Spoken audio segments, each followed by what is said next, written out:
Hello friends, स्वागत है आपका लोको स्टडी में। मैं यहाँ पर आप देख रहे हैं कि जो हमारा क्वेश्चन नंबर 1 है, इसमें एक सीरीज फॉलो हो रही है। ए के बाद बी, फिर जेड है। फिर आप देख रहे हैं कि ए तो है ही, उसके बाद 2 बी हैं, फिर बी है, और इस वाले तीसरे वाले पैटर्न में आप देखेंगे कि यहाँ पर 3 बी है। तो स्वाभाविक सा बात है कि यहाँ 1 है, यहाँ 2 है, यहाँ 3 है, यहाँ पर 4 होगा। तो आप पहले देखिए कि किस ऑप्शन में 4 बी है। यहाँ पर आप देखेंगे कि ऑप्शन 3 में 4 बी है, ऑप्शन 4 में 4 बी है। तो 1 और 2 तो हमारे आंसर नहीं होंगे। फिर आप देखेंगे कि एक सीरीज फॉलो हो रही है।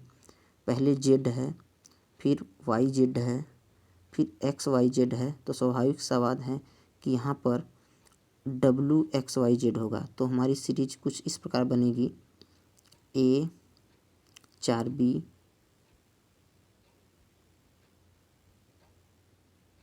WXYZ। तो ऑप्शन नंबर 4 हमारा सही आंसर होगा। चलिए चलते हैं हम अपने दूसरे क्वेश्चन पे। आप देख रहे हैं कि यहाँ पर जो वायरस का कोड है वो WZSVT है। तो वायरस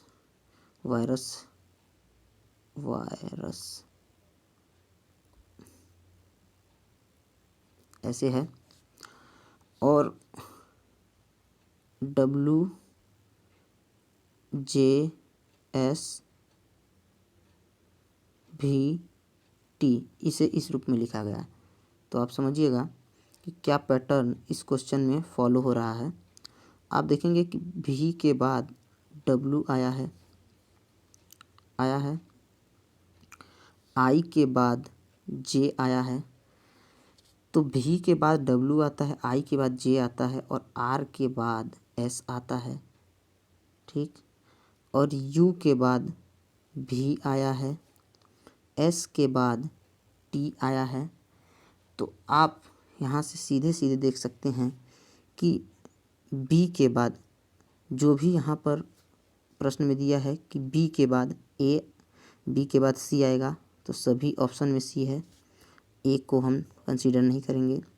फिर A के बाद B आना चाहिए, क्योंकि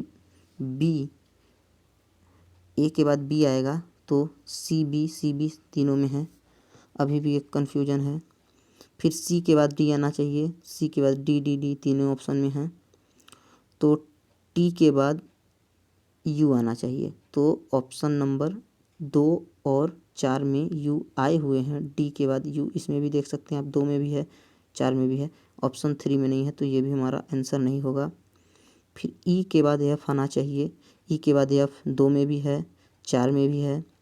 R के बाद S आना चाहिए, तो चूँकि 2 में R के बाद S आना चाहिए और यहाँ पर T है, तो ऑप्शन नंबर 2 हमारा गलत हो जाएगा। तो ऑप्शन नंबर 4 हमारा सही होगा। ये सारी चीज़ें मैं एलिमिनेशन से कर रहा हूँ। अगर आप चाहें इसे तो एक अलग तरीके से भी आप इसे कर सकते हैं। तो आप बैक्टीरिया को इस प्रकार से लिखेंगे: बैक्टीरिया।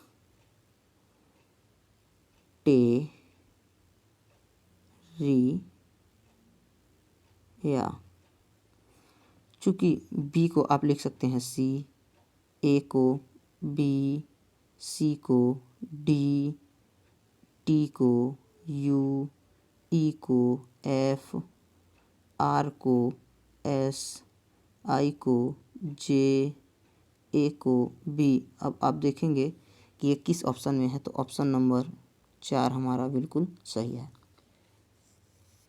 सभी में एक एक नंबर क्या इंक्रीज हुआ है, सभी में आप देखेंगे A के बाद B के बाद C, A के बाद B, इस तरह से है। अब चलते हैं हम अपने तीसरे क्वेश्चन पे। क्वेश्चन के आप सीक्वेंस पर मत जाइएगा, क्योंकि जहाँ से मैंने इस क्वेश्चन को लिया है, चूँकि सारे क्वेश्चन जनरल नॉलेज और मैथ रीजनिंग सब मिक्स हैं, तो मैं उन्हें एक क्रम में लेकर चल रहा हूँ। अब आप यहाँ पर देखेंगे कि हमारे क्वेश्चन में पहले 1 दिया है, फिर 64 दिया है, फिर 343, फिर 1000। अब आप एक देखिए, चूँकि 1 का क्यूब, यहाँ पर एक क्यूब की सीरीज चल रही है। 1 का क्यूब 1 होता है, 4 का क्यूब 64 होता है, फिर 7 का क्यूब 343 होता है, फिर 10 का क्यूब 1000 होता है। तो आप देखेंगे कि इसके बीच में 3 का गैप, इसके बीच में 3 का गैप, इसके बीच में 3 का गैप, तो जो अगला हमारा संख्या होगी वो 13 का क्यूब होगी, क्योंकि सभी में बराबर सीरीज चलेगी, 3-3 का अंतर, तो 10 13। अब 13 का क्यूब हम करेंगे तो 13 गुणे 13 बराबर 3 त्रिकाई 9 त्रिक 27, 7, जिसके भी ऑप्शन में 7 अंतिम होगा वही हमारा आंसर होगा। तो ऑप्शन नंबर 3 हमारा करेक्ट आंसर हो गया। अगर आप इस तरीके से करेंगे कि 13 गुणे 13 में हम गुणा करने चलें तो इसमें बहुत सारा टाइम वेस्ट होगा, और आप जानते हैं कि एग्ज़ाम में हर एक टाइम बहुत कीमती होता है। तो हम अपनी जितना अधिक से अधिक समय बचा सकते हैं उन्हें बचाने की कोशिश करना चाहिए। इसलिए मैं 13 का 13 में गुणा करके फिर 13 में गुणा नहीं कर रहा हूँ। चाहता तो मैं कर सकता था, लेकिन आपको मैं बता रहा हूँ कि एग्ज़ाम में यह सारी चीज़ें समय बचाने के लिए होती हैं। तो आप डायरेक्ट ऐसे करेंगे 3 त्रिकाई 9, 9 त्रिक 27, तो जो आखिरी डिजिट होगा, जो भी वर्ड आएगा वहाँ पे 7 आना चाहिए, क्योंकि 27 है तो 7 तो आएगा ही। तो 7 ऑप्शन नंबर 3 में है, इसलिए हमारा ऑप्शन नंबर 3 सही हो जाएगा। अगले क्वेश्चन पे चलते हैं। अब यहाँ पर आप देखेंगे कि जो हमारा सीरीज है वो इस प्रकार है: 3, 15, 63, 255, 1000, 23।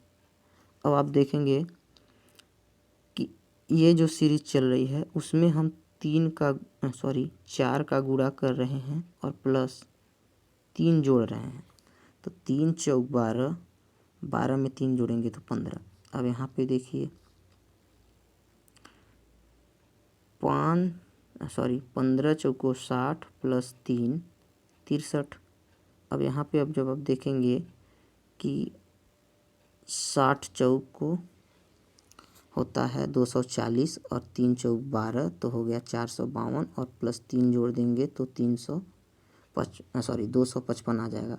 अब जब इसमें भी हम गुणे 4 करेंगे और 3 जोड़ेंगे तो हमारी संख्या 1023 आती है। अब आपको इस 1023 में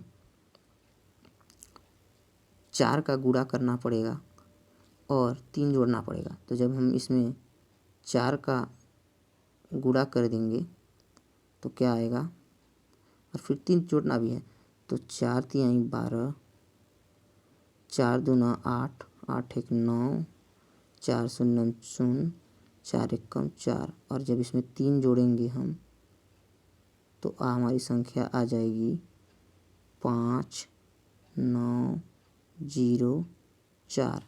तो आप देखेंगे कि हमारा ऑप्शन नंबर 1 एकदम करेक्ट आंसर है। तो अगले क्वेश्चन पर हम चलेंगे। अब यहाँ पर आप देखेंगे कि एक सीरीज बन रही है, चूँकि पहला है 12, 15, 21, 24, 30। तो आपको एक सीरीज दिखाई दे रहा होगा कि पहले हम 3 जोड़ रहे हैं, फिर इसके बाद 6 जोड़ रहे हैं, फिर से हम 3 जोड़ रहे हैं, फिर से हम 6 जोड़ रहे हैं। तो स्वाभाविक सा बात है अगले में हम फिर 3 जोड़ेंगे। तो जब हम 3 जोड़ेंगे तो हमारा जो आएगा वो 33 आंसर आ जाएगा। तो जो अगला हमारा जो सीक्वेंस में सीरीज होगा वो 33 होगा। ऑप्शन नंबर 3 सही आंसर होगा। अब चलते हैं अगले क्वेश्चन पे। अब चूँकि ये क्वेश्चन जब मैं सॉल्व कर रहा था तो इसके 2 ऑप्शन हो सकते हैं, या तो 3 ऑप्शन हो सकता है, 4 भी हो सकता है, लेकिन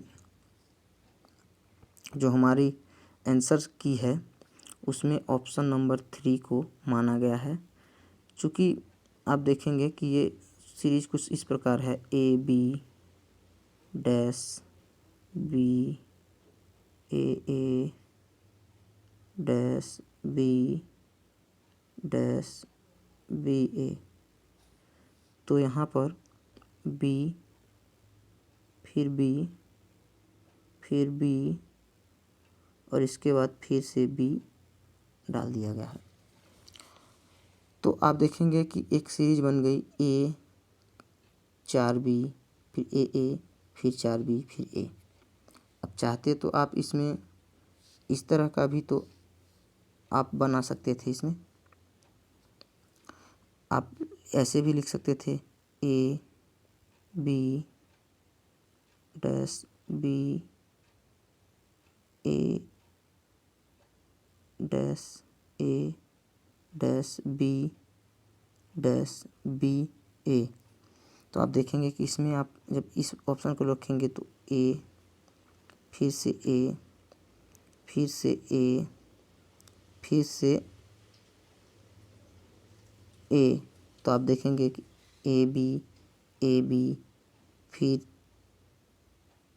जो है आपका यहाँ पे बी ए और 4A भी ऑप्शन हो सकता है, लेकिन आयोग ने हमारे ऑप्शन नंबर 3 को आंसर माना है, तो हम इसी पैटर्न पर चलेंगे, तो हमारा यही पैटर्न फॉलो होगा। अब चलते हैं, क्योंकि ऐसे क्वेश्चन बहुत सारे नहीं मिलते हैं, कभी कभार ऐसे आते हैं जिनको आयोग भी परेशानी में आ जाता है कि क्या हम सही माने, तो हम उसी के अकॉर्डिंग चलेंगे।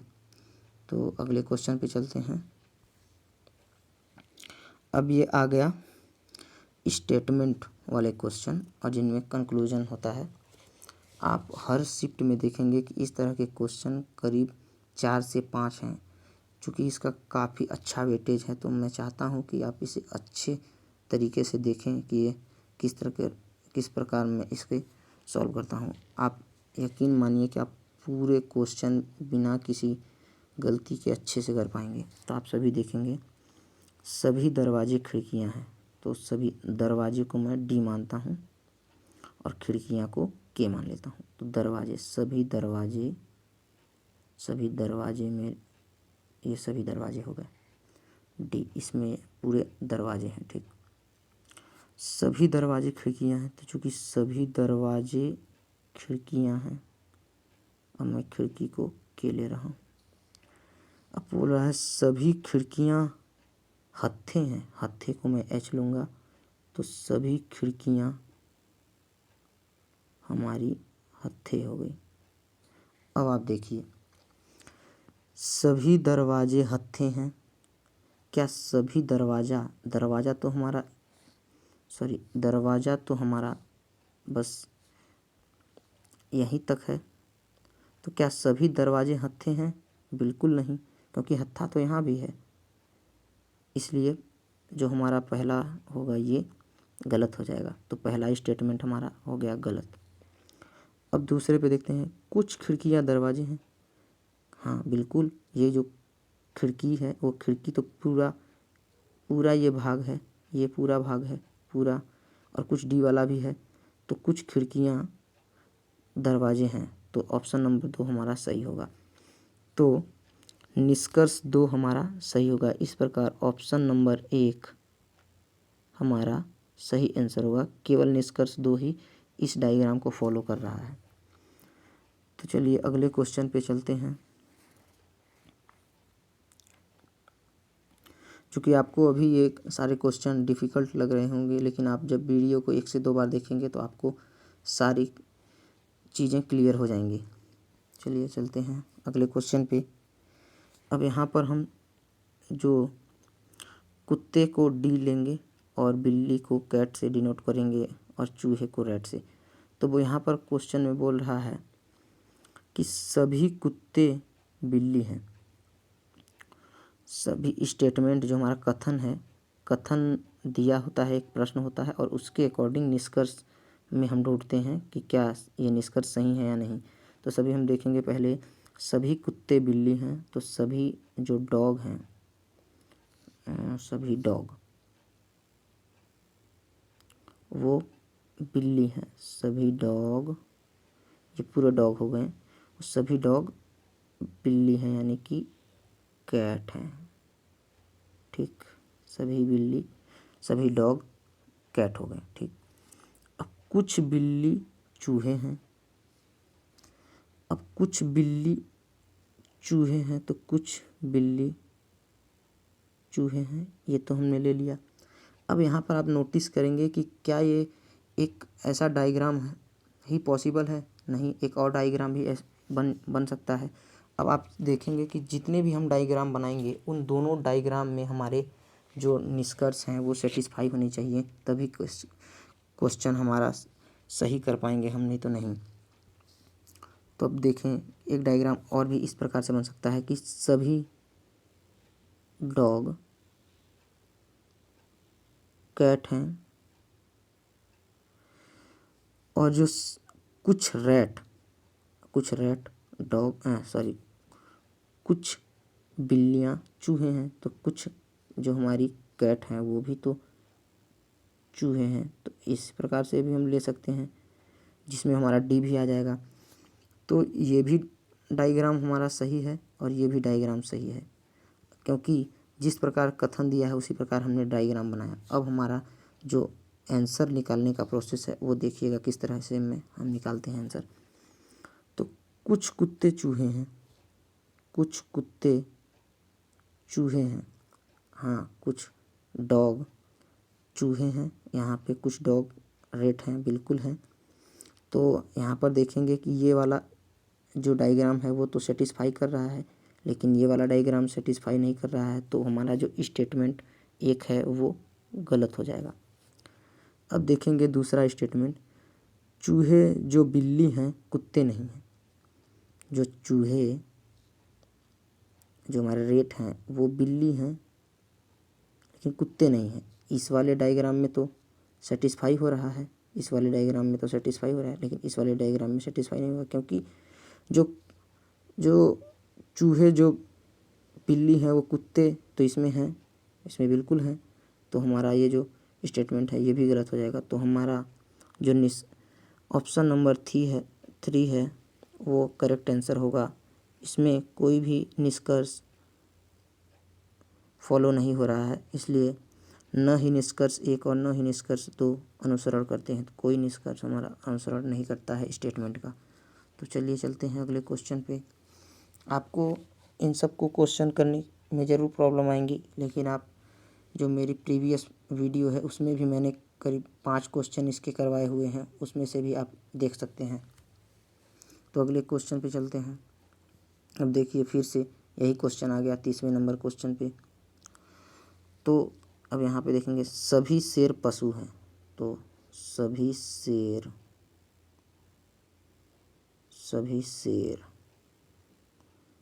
पशु हैं, सभी शेर पशु हैं, सभी बाघ पशु हैं। थोड़ा इसमें करेक्शन करने के पड़े, थोड़ा डायग्राम बढ़ा लेते हैं तभी समझ में आएगा। तो सभी शेर पशु हैं, तो सभी शेर जो हैं वो पशु हो गए। चलिए पशु हो गए। अब यहाँ पे बोल रहा है सभी बाघ पशु हैं, तो सभी बाघ भी हमारे पशु ही हैं, क्योंकि ये पूरा पशु है, यहाँ से यहाँ तक ये जो पूरी है वो पशु की लिस्ट है। और इसमें बोल रहा है कि सभी शेर भी पशु हैं, सभी बाघ भी पशु हैं। तो इस तरह का एक डायग्राम बन सकता है। तो अब हम निष्कर्ष पे चलते हैं। सभी बाघ शेर हैं, क्या सभी बाघ आपको शेर दिखाई दे रहे हैं? तो आप देखेंगे कि यहाँ पर सभी बाघ शेर नहीं है, कोई भी बाघ शेर नहीं है, तो हमारा निष्कर्ष 1 गलत हो जाएगा। कुछ पशु बाघ नहीं है, नहीं, क्योंकि इस क्वेश्चन में ही बोला है कि सभी बाघ पशु हैं, तो सवाल ही नहीं पता, क्योंकि कुछ पशु बाघ नहीं है। तो कुछ पशु बिल्कुल, जो हमारे कुछ पशु हैं, पशु तो यहाँ भी है, यहाँ भी है, यहाँ भी है, यहाँ भी है, तो बिल्कुल कुछ पशु हमारे बाघ नहीं है, क्योंकि बाघ तो यहीं तक है, तो कुछ पशु यहाँ है, यहाँ है, यहाँ है, सभी जगह हैं जो बाघ नहीं है, तो हमारा निष्कर्ष 2 सही होगा। इस प्रकार ऑप्शन नंबर 1 हमारा सही आंसर होगा, केवल निष्कर्ष 2 का अनुसरण करता है। अब अगले क्वेश्चन पे चलते हैं। तो यह एक बहुत ही आसान सा सवाल है। अब आप इसमें देखेंगे कि दी गई श्रृंखला में संख्याओं का एक क्रम उपस्थित है, गलत संयोजन पहचानिए।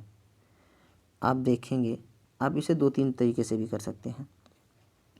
चूँकि यहाँ पर जो 34 है ये कोई सीरीज फॉलो नहीं कर रहा है, तो इसलिए आप देख सकते हैं कि ये सारे इवन सम संख्याएं हैं, और 49 ही हमारा एक विषम संख्या है, तो 49 हमारी एक गलत संयोजन होगी।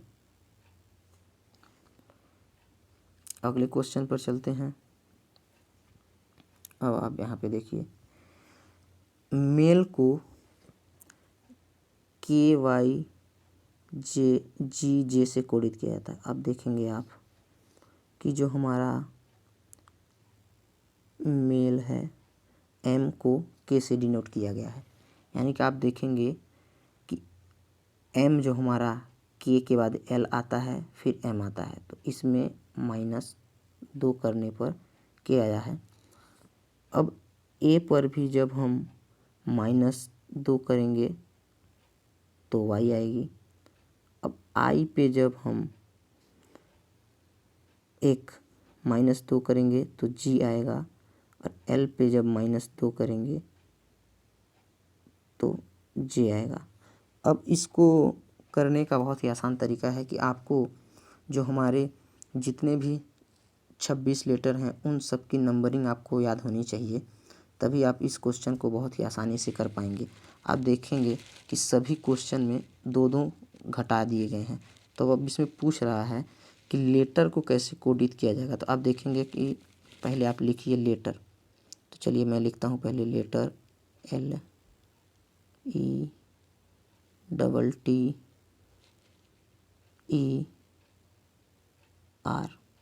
अब इन सब की नंबरिंग चूँकि मुझे याद है तो मैं इसे बहुत ही आसानी से लिख सकता हूँ। तो L की नंबरिंग होती है 12, तो 12 लिख लिया। E होता है 5, तो 5 लिख लिया। T होता है 20, यहाँ भी 20, और E होता है 5, R होता है 18। अब इसमें से 2-2 माइनस करने हैं, तो मैं जब यहाँ पे -2 कर दूंगा, सब में -2 करने हैं, तो जब 12 में 2 घटाऊंगा तो 10 आएगा। 5 में 2 घटाऊंगा